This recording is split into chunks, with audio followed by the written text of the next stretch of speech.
हरी मित्रांनो, मी ऋषी तुमचं सर्वांचं स्वागत करतो आपल्या एका नवीन व्हिडिओमध्ये. आणि एक अचानक असा आमचा प्लॅन झाला की चला संडे आहे, सुट्टी पण होती, महिना चालू आहे आणि आषाढ महिना चालू आहे म्हणजे सर्वांना एकच गोष्टीची ओढ लागलेली असते, ती म्हणजे आषाढी एकादशीची. आणि आता आम्ही चाललो पंढरपूरला. आणि हे बघा 2 बाईक आहेत, ही माझी बाईक आहे आणि ही रत्नीपची बाईक आहे. आणि आता आम्ही इथून घरातून निघत आहोत. सुमारे 3 वाजलेले आहेत दुपारचे. आणि आता बघू कितपर्यंत पोचता येईल, तिथे आम्ही थांबू जेवढ्यापर्यंत चालवता येईल बाईक, आणि त्याच्यानंतर आम्ही पुढचे प्रवास करू. तर चला, तर या वारीचा आपण सर्वांनी एकदम मनापासून व्हिडिओ बघा ही वारीची. आणि मित्रांनो, आपण फायनली पोचलेलो आहोत लोणावळ्याला. आणि आता इथं आम्ही थोडा 5 मिनिटं ब्रेक घेतला होता, चहा वगैरे पिली. आणि ही आपली बाईक आहे बघा. आणि काय मौसम झाला आहे, थोडा पाऊस पडत होता. आणि आता इथून निघत आहोत पुढं जेजुरीपर्यंत. डायरेक्ट प्रवास करणार आहोत. तर चला, तर असंच तुम्हाला व्हिडिओ, कारण की माहिती मोटो ब्लॉगिंगचं काही सेटअप नाही आहे, त्याच्यामुळं मोटो ब्लॉगिंग काय दाखवू नाही शकत. बट जेवढा पण दाखवण्याचा प्रयत्न करता येईल तेवढा मी करेल. आणि आता इथं आपण लोणावळ्याहून आता डायरेक्ट जेजुरीला स्टॉप घेणार आहोत. तर बघू कसं जर्नी आपली होते.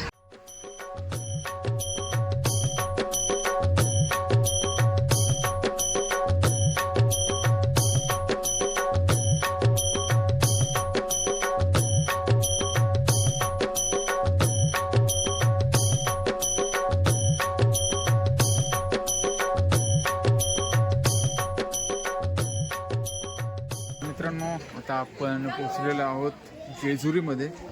बघू शकता जेजुरीगड. फायनली कंटिन्युअसली आम्ही गाडी चालवली आणि आता आपल्या बाईक पण तिथे उभ्या आहेत. तर आता चला, इथून पण आपण निघूया डायरेक्ट पंढरपूरला. खूप भारी वाटलं इथं आल्यानंतर.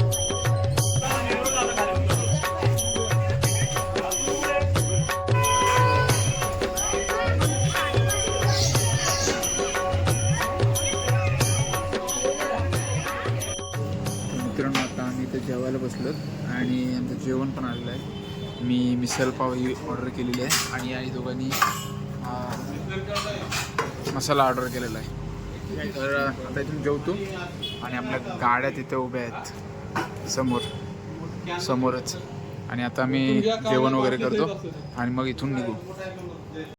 मित्रांनो, आता आपलं इथे जेवण वगैरे सर्व झालेलं आहे. आणि आता आम्ही इथून निघतो डायरेक्ट फलटण मार्गे आम्ही जाणार आहोत पंढरपूरला.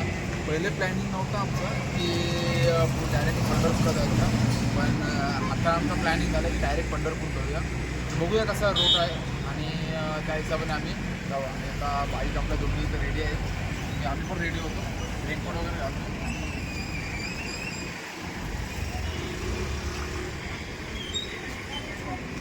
तर मित्रांनो, आता रात्रीचे वाजलेले आहेत, किती वाजलेत? 12 वाजून 5 मिनटं, म्हणजे ऑलमोस्ट 12 वाजलेले पकडा. 12 वाजलेत आणि आता आम्ही नातापोतेला पोचलेलो आहोत. आणि आमचं नशीब तिथे चांगलं आहे की इथे ज्ञानेश्वर महाराजांची पालखी इथे दर्शनाला चालू आहे आता. तर आम्ही आता दर्शनाला चाललो. तर चला, तर तुम्हाला पण दर्शन करू देतो. मित्रांनो, इथून आता आम्ही चाललोत पालखीचं दर्शन घ्यायला. तर मित्रांनो, एवढी रात्र झाली तरी गर्दी बघा, फुल गर्दी आहे.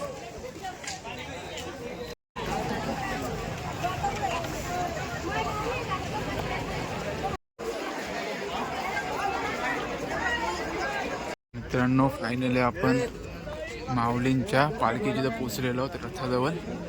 समोरच तुम्ही माझे बघू शकता. आणि एवढे लांबून आम्ही हा अनुभव कधीच अनुभवला नसता असं मला वाटतं. हा बघा माऊलींचा रथ आहे. आता आपण पहिले दर्शन घेऊया, मग तुम्हाला मी दाखवतो. तर मित्रांनो, हा रथ आहे बघा. याच्यामध्ये माऊलींचं पादुका असतात आणि इकडे दर्शनासाठी रांग आहे. लाईन बघा, लाईनमध्ये आता लागलेलो होतो आम्ही पुढे. मित्रांनो, पुढं ही लाईन आहे, शिवाय मागे सुद्धा ही बघा. या लाईनीतून आम्ही आलो आणि ही पुढची लाईन आहे. एवढं रात्रीचं जवळजवळ आता 12:30 वाजून गेल्यात तरी पब्लिक बघा फक्त दर्शनासाठी. मित्रांनो, आम्हाला माहीत नव्हतं एवढी मोठी लाईन असेल, तर काय खतरनाक मोठी लाईन आहे. मला अर्धा तास तरी जाईल इथे. अर्धा तास जाईल ना? अर्धा तास आराम, अर्धा तास जाईल. बघूया कसं दर्शन तर घ्यायचं आहे. फायनली आम्ही पोचलेलो आहोत माऊलींच्या पादुकांच्या इथे आणि भरपूर गर्दी आहे दर्शनाला, बघू शकता तुम्ही.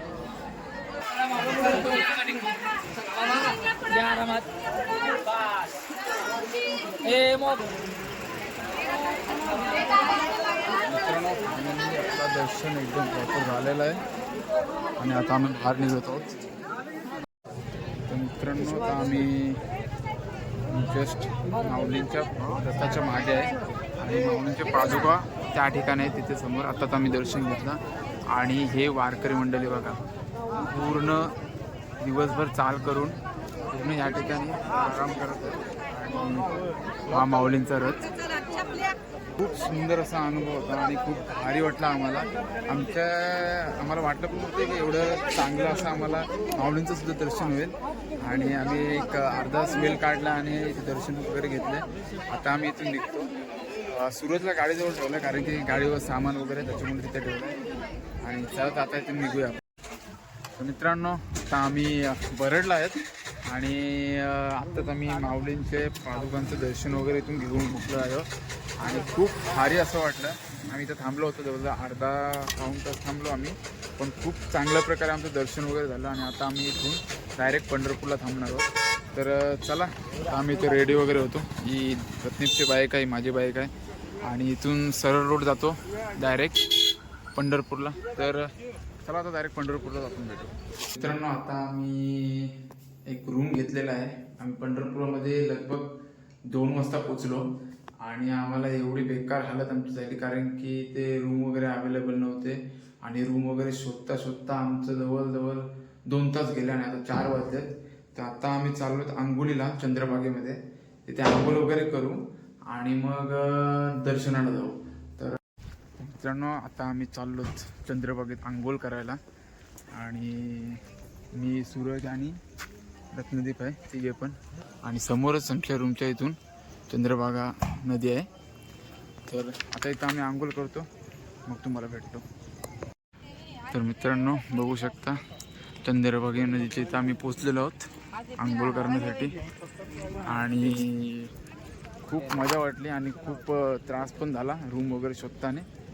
पण ठीक आहे, आता आम्ही आंघोळ वगैरे करतो आणि मग नंतर मग दर्शनासाठी जाऊ.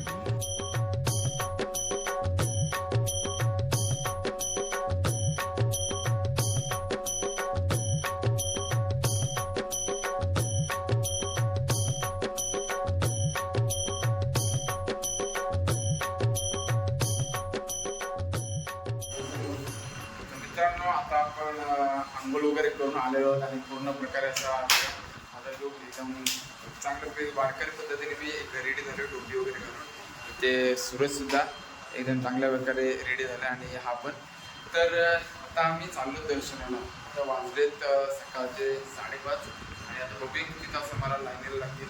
मोबाईल अलाउड नाही तर आम्ही घेऊन जातो कारण की ते रूममध्ये ठेवणं पण सेफ आम्हाला वाटत नाही, त्याच्यामुळे आम्ही घेऊन जातो. तर चला तर आता आपण पांडुरंगाच्या दर्शनासाठी